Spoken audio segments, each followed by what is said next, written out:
Some history on spellcasting from ancient Egypt. In ancient Egypt, spellcasting was a crucial aspect of religious and spiritual practice. The Egyptians believed in the power of words, spoken and written, and believed that they could have a profound effect on the physical world. Spellcasting was used in a variety of contexts, such as healing, protection, and even revenge. The most famous examples of spellcasting in ancient Egypt were, of course, from the coffin text, and my favorite, the Book of the Dead. The coffin texts were funerary texts, which were inscribed inside the coffins of the deceased, and on the walls as well, where they were buried.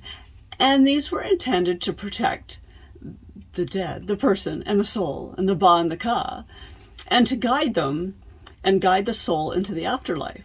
The Book of the Dead, on the other hand, was a collection of spells and incantations which were intended to help the deceased navigate the dangers of the afterlife and the various spirits therein, and to gain access to the realm of the gods. One of the most important figures in ancient Egyptian spellcasting was the god Haka, which basically means magic. Their name means magic.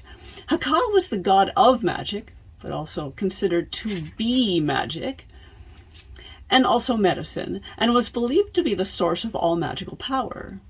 He was often depicted as a man with a staff and the symbol of power, and he was considered to be the patron of those who practice magic.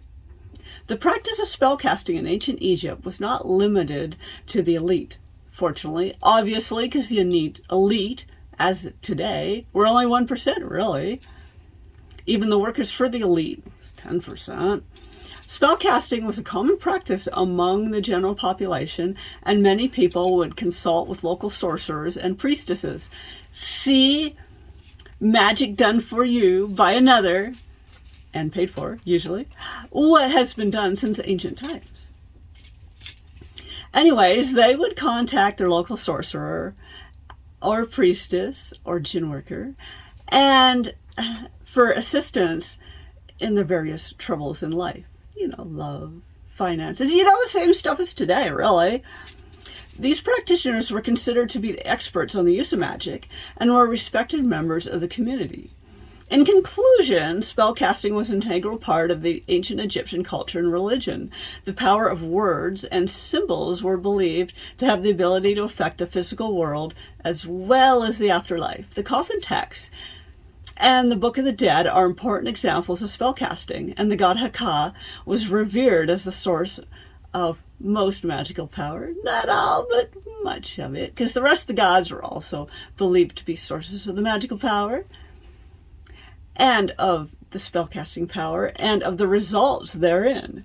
Spellcasting was not limited to the elite, obviously, as I mentioned earlier, and it was a common practice amongst the general population, which is a little different than today, because the general population is too busy avoiding magic and pretending it doesn't exist.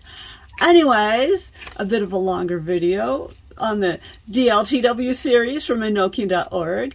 Please like, subscribe, comment, and all that good stuff. And there's a coffee tip jar in the links.